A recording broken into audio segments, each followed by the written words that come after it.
Hi hello friends, welcome to my channel. Friends, ఈరోజు సీరియల్లో ఏం జరగబోతుందో తెలుసుకుందామా? ఇక స్టోరీలోకి వెళ్ళినట్లయితే ఇక హారిక అయితే మహాలక్ష్మికి ఇక చక్రితో డివర్స్ తీసుకోమని చెప్తుంది కదా తన వదిన. ఇక చెప్పగానే చక్రితో విడాకులు తీసుకోవడానికైతే మహాలక్ష్మి సిద్ధపడుతుంది. ఇక మహాలక్ష్మి అయితే చక్రి వాళ్ళ ఇంటికైతే వచ్చేసింది. అప్పుడే చక్రి నీతో మాట్లాడాలి అని అనగానే, ఏంటి మహాలక్ష్మి అని అనగానే, ఇక్కడ కాదు నీతో బయటికి వెళ్ళి మాట్లాడాలి అని చెప్పగానే ఇక చక్రి అయితే మహాలక్ష్మిని తీసుకుని బయటికైతే వెళ్తాడు. అప్పుడే ఇక, ఏంటి మహాలక్ష్మి గారు, ఏ రోజులేంది ఈరోజు బయటికి వెళ్ళి ఏదో నాతో మాట్లాడాలని చెప్పారు అని అనగానే, అవును నీతో మాట్లాడాలి, మా వదిన ఈరోజు కలిసింది. మా వదిన ఇక జరిగిందంతా మా వదినకి చెప్పేశాను. నీకు నాకు జరిగిన పెళ్ళి ఒక బొమ్మల పెళ్ళి లాంటిదని చెప్పేశాను అని అనగానే ఇక అప్పుడే ఇక చక్రి అయితే షాక్ అయిపోతాడు. ఏంటి మహాలక్ష్మి, ఏం మాట్లాడుతున్నావు నువ్వు అని అనగానే, అవును నిజమే మాట్లాడుతున్నాను, మా వదినకి జరిగిన విషయం మొత్తం చెప్పేశాను. మా వదిన ఇక ఒక సలహా ఇచ్చింది అని అనగానే చక్రి ఏ సలహా అని అంటూ ఉంటాడు. అప్పుడే మహాలక్ష్మి, ఇక నీతో విడాకులు తీసుకోమని చెప్పింది. ఎంత తొందరగా విడాకులు తీసుకుంటే అంత మంచిది, లేకపోతే మీ పెళ్ళి బలమైనది అయిపోతుంది. ఎట్లాగో చక్రికి ఇష్టం లేదు, నీకు ఇష్టం లేదు, అనుకోకుండా జరిగిన పెళ్ళి కాబట్టి విడాకులు తొందరగానే వస్తాయి అని చెప్పింది అని మహాలక్ష్మి అయితే చక్రికి చెప్తుంది. ఇక చక్రి అయితే సరే మహాలక్ష్మి అని ఇక కళ్ళలో నీళ్లు వస్తాయి. మరి పెద్దితో ఎలా మాట్లాడాలో నాకు అర్థం కావడం లేదు. పెద్ది ఇప్పుడు చాలా బాధలో ఉన్నాడు. పెద్దితో ఇలాంటి విషయాలు మాట్లాడి ఇంకా బాధ పెట్టాలా అని నాకు ఆలోచన వస్తుంది. అందుకే నేను పెద్దితో చెప్పలేను అని అనగానే ఇక మాధవన్నయ్యకి చెప్పందే మంచిదైంది మహాలక్ష్మి. ఈ విషయం చెప్తే మాధవన్నయ్య మరో టెన్షన్తో బాధపడేవాడు అని అనగానే, ఎలాగైనా పెద్దితో చెప్పాలి. పెద్ది అయితేనే నాకు నీకు డివోర్స్ ఇప్పించడానికి ఎవరినైనా మాట్లాడతాడు అని మహాలక్ష్మి అనగానే ఇక చక్రి అయితే, ఇక మీరు ఈ నిర్ణయం నిజంగానే తీసుకున్నారా అని అంటూ ఉంటాడు చక్రి అయితే. అప్పుడే మహాలక్ష్మి, అవునండి నేను నీ నిర్ణయానికి ఇక ఒప్పుకున్నాను. మా వదిన చెప్పింది, మా వదిన నాకు ఏదైనా జాబ్ చూసి పెడతానంది అని అనగానే, సరే అండి అని ఇక అంటూ ఉంటారు. సరే మనం ఇంటికి వెళ్దాం పదా అని మహాలక్ష్మి ఇక చక్రి ఇంటికైతే వచ్చేసారు. ఇక మహాలక్ష్మి అయితే తన గదిలో కూర్చొని ఆలోచిస్తూ ఉంటుంది. నేను పెద్దికి ఈ విషయాన్ని ఎలా చెప్పాలి, పెద్దికి ఈ విషయం చెప్తే ఎలా రియాక్ట్ అవుతాడు, పెద్ది ఇప్పుడు గాయత్రి విషయంలోనే చాలా బాధపడుతున్నాడు. ఇప్పుడు నేను కూడా నిజం చెప్పేస్తే ఇంకా బాధపడతాడా? బా ఇక పెద్దికి చెప్పకుండా నేను ఏం చేయలేను కదా అని మహాలక్ష్మి ఆలోచిస్తూ ఉంటుంది. అప్పుడే ఇక చక్రి అయితే వంటలన్నీ చేసి, అమ్మ మహాలక్ష్మి రామ్మ భోజనం చేద్దు కానీ అని రాత్రిపూట పిలుస్తూ ఉంటాడు. అప్పుడే సరే పెద్ది వస్తున్నా అని మహాలక్ష్మి బయటికైతే వస్తుంది. ఇక మహాలక్ష్మి దీనంగా ఆలోచిస్తూ ఉంటుంది. ఇప్పుడు చెప్పే సమయమేనా? కన్నా వాళ్ళకి తెలిసే బాధపడతారు, లేదు భోజనం కూడా చేయరు, ఇప్పుడు చెప్పకూడదు, ఉదయాన్నే పెద్దికి చెప్పేయాలి అని మహాలక్ష్మి ఒక నిర్ణయానికైతే వస్తుంది. ఇక అందరూ భోజనం చేసి ఇక పడుకుంటారు. రాత్రి మొత్తం మహాలక్ష్మి పెద్దికి చెప్పాలా వద్దా అర్థం కావడం లేదు అని ఆలోచిస్తూ ఉంటుంది. ఎలాగైనా పెద్దికి చెప్తేనే నాకు చక్రికి డివోర్స్ ఇప్పిస్తాడు అని మహాలక్ష్మి ఇక నిర్ణయాన్ని అయితే తీసుకుంటుంది. ఉదయాన్నే ఇక టిఫిన్ చేయగానే వెంటనే, పెద్ది నీతో మాట్లాడాలి అని అనగానే, అప్పుడే ఏంటమ్మా అని అంటూ ఉంటాడు మాధవ. ఇక పెద్ది, నేను మా వదినని కలిశాను, మా వదిన ఈరోజు నాతో మాట్లాడింది అని అనగానే మాధవ చాలా సంతోషపడతాడు. చాలా మంచిదే కదమ్మా అని అనగానే, లేదు పెద్ది, మా వదిన ఒక నిర్ణయానికి వచ్చింది. నాకు ఇక చక్రికి జరిగిన పెళ్ళి అబద్ధపు పెళ్ళి అని చెప్పాను. మేమిద్దరం ప్రేమించి లేచిపోయి పెళ్లి చేసుకోలేదని, ఆ పెళ్ళిని తప్పించుకోవడానికే ఈ పెళ్లి చేసుకున్నానని మా వదినకి అంతా నిజాన్ని చెప్పాను. మా వదిన ఇప్పుడు మా ఇద్దరికి డివోర్స్ తీసుకొని నాకు ఒక మంచి జాబ్ చూపిస్తానంది అని అనగానే, అప్పుడే మాధవ షాక్ అయిపోతాడు. ఇదేంటి ఇప్పుడు డివోర్సా అని షాక్ అయిపోతాడు. ఏంటమ్మా ఏం మాట్లాడుతున్నావు అని అనగానే, అవును పెద్ది, నువ్వు విన్నది నిజమే, నేను చక్రితో విడాకులు తీసుకోవాలనుకుంటున్నాను అని అనగానే, అప్పుడే ఇక మాధవ్ అయితే షాక్ అయిపోతాడు. ఏంటమ్మా, ఏంటి విడాకులు తీసుకోవడం ఏంటి అని రియాక్ట్ అవుతాడు. అప్పుడే ఇక మహాలక్ష్మి, ఏంటి పెద్ది అంత అంత సీరియస్గా రియాక్ట్ అవుతున్నావు, అయినా నాకు చక్రికి జరిగిన పెళ్లి గురించి నీకు తెలుసు కదా పెద్ది, అయినా ఇలా మాట్లాడుతున్నావేంటి అని మహాలక్ష్మి అంటూ ఉంటుంది. అవును కదమ్మా అని ఇక మాధవ కళ్ళలో నీళ్ళు తెచ్చుకుంటాడు.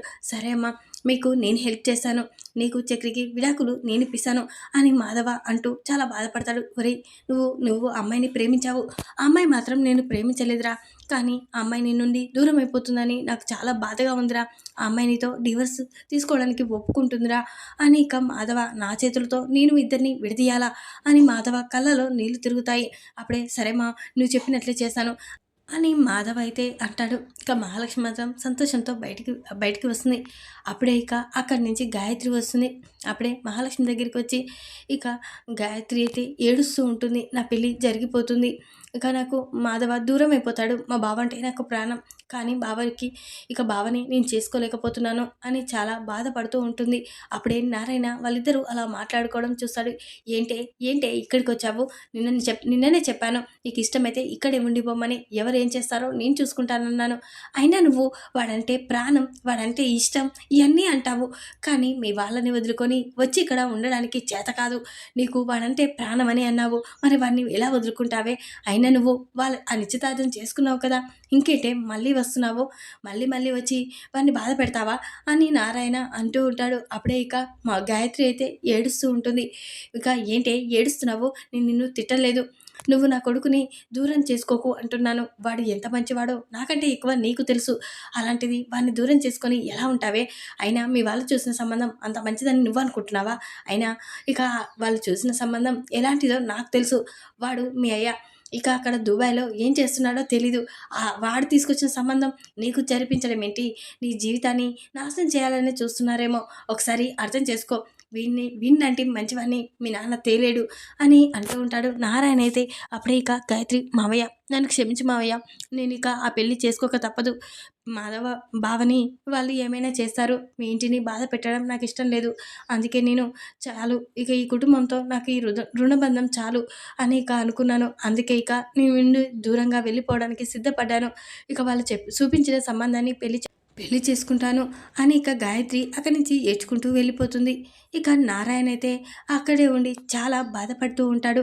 ఇదేంటి, ఇది ఇలా ఆలోచిస్తుంది, అయినా వాడు మమ్మల్ని చేస్తాడు, అది మా గురించి ఆలోచించి తన జీవితాన్ని నాశనం చేసుకుంటుంది, అసలు అది ఎందుకు ఆలోచిస్తుంది, అయినా మాధవ లాంటి భర్త దానికి దొరకలేడు, వాడు తనంటే ప్రాణం, వాడికి కానీ బయటికి చెప్పుకోలేడు, ఇటు ఈ గాయత్రి కూడా వాడంటే ప్రాణం, అయినా చిన్నప్పుడే అనుకున్నాము నేను నా భార్య మాధవకి గాయత్రినిచ్చి పెళ్లి జరిపించాలని, కానీ అది మాత్రం ఇక నా భార్య కోరిక తీరడం లేదు, అది ఇక వాళ్ళ తల్లిదండ్రులని ఎదిరించి నా కొడుకుని పెళ్లి చేసుకోవడానికి ఒప్పుకోవడం లేదు, గుండె మీద భారాన్ని మోస్తుంది అని నారాయణ చాలా బాధపడుతూ ఉంటాడు. అప్పుడే ఇక ఇంట్లో ఎవరు లేరు. అప్పుడే నారాయణ చాలా తాగుతూ కూర్చుంటాడు.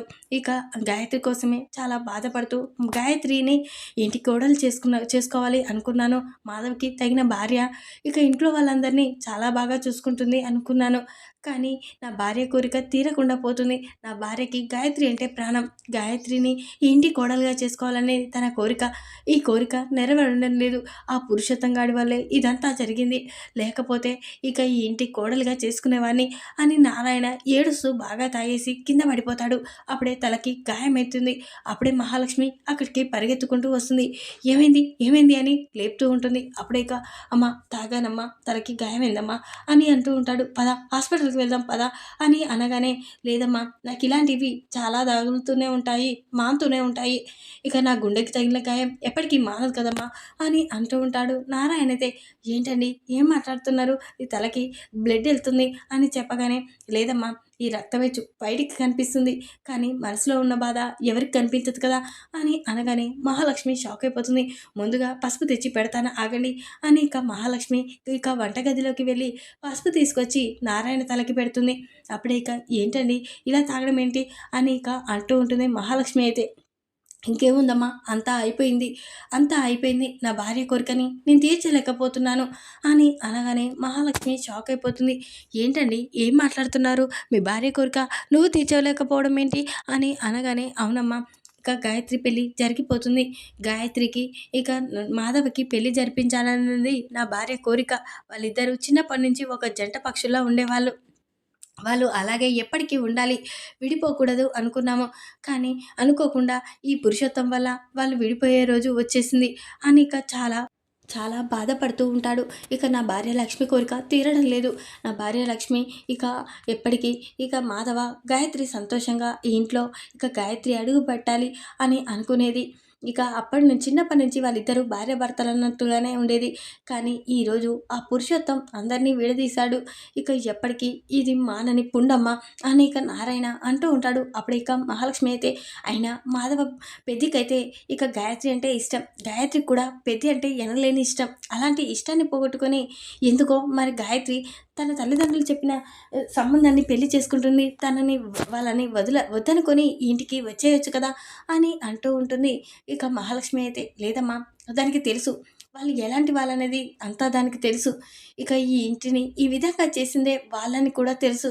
అందుకే అది ఈ కుటుంబం గురించే ఇంకా ఇంకా బాధపడకూడదని ఆలోచించే అది ఈ కుటుంబం గురించి ఆలోచించి తనకిష్టం లేని పెళ్లి చేసుకుంటుంది అని అనగానే మహాలక్ష్మి షాక్ అయిపోతుంది. ఏంటండి ఏం మాట్లాడుతున్నారు అని అనగానే అవునమ్మా, ఇంటి వాళ్ళు మంచి వాళ్ళు కాదని దానికి తెలుసు. అది చిన్నప్పటి నుంచి చూస్తూనే ఉంది. ఈ ఇల్లు ఎంత సంతోషంగా బృందావనంలా ఉండేది. అలాంటి ఇంటిని ఈ విధంగా బాధపడేలా, ఈ విధంగా మారేలా చేసింది ఆ కుటుంబమే కదా! అందుకే దానికి ఇంకా ఇంకా మమ్మల్ని ఎంత బాధ పెడతారో అని అది ఆలోచించే వాళ్ళు చెప్పిన సంబంధాన్ని చేసుకుంటుంది అని అనగానే, ఏంటి వాళ్ళు ఇక బాధ పెట్టడం ఏంటి? అయినా మీరు మీ కుటుంబం ఇంకా సంతోషంగా ఉండాలి. వాళ్ళకి భయపడడం ఏంటి? అని అనగానే, లేదమ్మా, వాళ్ళకి భయపడడం కాదు. నేను ఈరోజు ఈ విధంగా నా పిల్లలకి తల్లి లేకుండా, నాకు భార్య లేకుండా ఉండడానికి కారణం ఆ కుటుంబమే కదా!